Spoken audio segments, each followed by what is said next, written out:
né? Que nós falamos isso desde aquela época que nós dois devemos, de alguma forma, nós estávamos combatendo, embora não estivéssemos tão perto, né? Eu era muito próxima do Frei Beto, de outros dominicanos, mas desde a época da ditadura até agora. A reforma agrária é aquele sonho que a gente tem, até porque nós sabemos que isso aí é a base realmente que pode provocar uma mudança estrutural no país, né? Mas aí me deixou, e eu queria só confirmar com o senhor, se a gente for analisar Sarney, Collor, Itamar, Fernando Henrique Cardoso e Lula, né? Em termos de governo, o que eu quis colocar naquela primeira pergunta, a questão da governabilidade, que entram os partidos políticos do jeito que eles estão desorganizados no país, ou organizados do jeito que eles bem querem, né? Isso aí vai, como consequência, nós vamos ter o legislativo que nós temos, né? O senhor acha que nós demos algum passo na política brasileira ao eleger uma pessoa como Lula?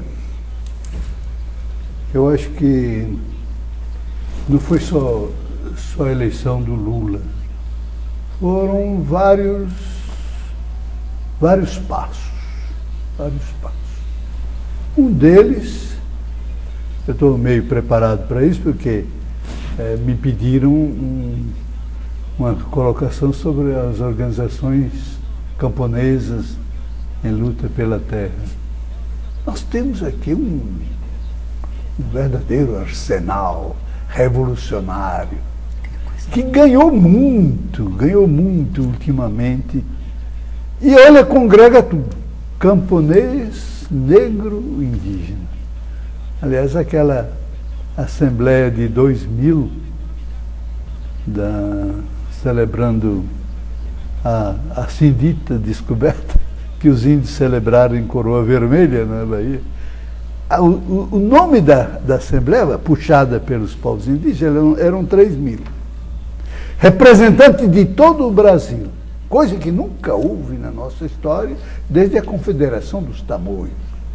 Era indígena, negra e popular. A repressão cortou a popular, os camponeses MST, eu vi com os meus olhos. Cortou os quilombolas, ficaram a alguns quilômetros de distância, né? E deixou os índios. E no fim massacrou os índios, porque houve aquela marcha final, os Chavantes, os Krenak, os Bororo, cada grupo cantando a sua maneira na direção de Porto Seguro. Aí veio a polícia de Fernando Henrique Cardoso e desmantelou tudo, quebrou tudo. Eu estava lá no meio, né? Velhinha, porque sabe correr, porque eu tinha jato d'água, tinha bomba de efeito moral, tinha cães, helicóptero, tudo ali, né? Contra os povos indígenas. Qual é o país que faz comete um crime desse impunemente? Pois estava ali, o governo brasileiro fazendo isso. Eu acho que essa força está muito presente. O Comblan, que eu acho que é um dos teólogos mais inteligentes do mundo. Polêmico, padre Comblan. Polêmico. Ele diz assim: o governo tem que ter duas coisas. Talvez isso responde a sua preocupação, Caiafa. Tem que ter o líder e tem que ter a base popular, né? Não basta ter uma coisa só, precisa ter um líder, né? Então,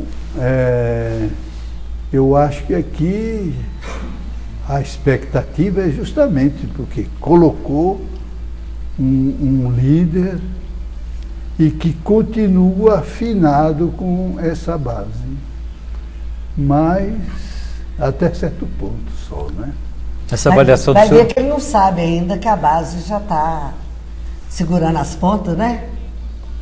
Sabe tudo. Sabe. Essa avaliação sobre o poder público e o poder privado, essa aliança contra essas minorias, continua ainda Continua muito forte. Muito forte. Muito forte. Aquilo que aconteceu na ditadura, é o José de Souza Martins que diz isso. O golpe militar de 64 foi dado não exclusivamente, mas sobretudo contra os trabalhadores rurais. Esses militares, eles fazem besteira, mas não são idiotas. Bobos não. Bobos não são bobos. Ele lê a história, inclusive marxista, dos teóricos, né? Sabe que a revolução vem a partir da terra, a partir do campo. Eu acho só que eles fizeram a Revolução de 64, mas entregaram o poder para os tecnocratas e para grandes empresários. Até já discuti isso com alguns militares. Eles mas é a opção deles. Eles estudam muito política e estudam um pouco economia. E para os sindicalizados e os trabalhadores rurais, pancada. Desaparecimento. Agora, nós não podemos tirar aí da turma dos militares os civis também, que têm a mesma. Sim. Quer dizer, a direita organizada. Às vezes são piores. Né? Que dá sustentação para esse tipo de coisa. Pessoal às vezes até coloca o militar na frente. Marcha com Deus, pela família, propriedade. Tradição, família e propriedade, TSP. Nós estamos são piores. Sim. E tem um belo livro do René Dreyfus. A Heloísa Starling fez um livro semelhante, analisando Minas Gerais. René Dreyfus analisa o Brasil, mostrando o que estava por trás do golpe de 64, as articulações, inclusive, empresariais brasileiras e multinacionais. Elaboradas aqui nesse chão. Sim, eu sei. Aqui ele foi professor da UFMG, eu conversava muito com René Dreyfus, e Heloísa Starling pegou Minas Gerais também num belíssimo trabalho. Nós estamos terminando o primeiro bloco, mas eu sei que o Didi Edvaldo Farias quer fazer uma pergunta. Eu queria que você deixasse a sua pergunta e na volta do próximo bloco, Dom Tomás responde.